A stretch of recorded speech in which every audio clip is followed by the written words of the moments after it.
Yunus ibn Əbdürrəhman nəql edir ki, bir gün 7-ci imam Musa Kazım ona dedi: "Ay Yunus, onlarla yumşaq və mehriban davran. Çünki sənin sözlərin onlara ağır gəlir." Yunus dedi: "Axı onlar mənə zındıq deyirlər."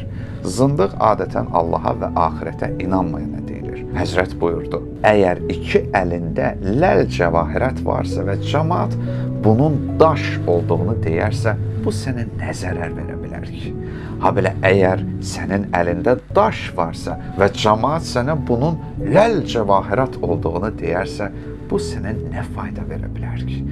Yəni cəmaətin gözündə biz zındıq da ola bilərik, əsl təqvalı mömin də. Əgər həqiqətən də möminsənsə və cəmaət sənə zındıq deyirsə, sənə nə zərəri var? Əgər sən həqiqətən də zındıqsansa və cəmaət sənə mömin deyirsə, bunun sənə nə faydası var?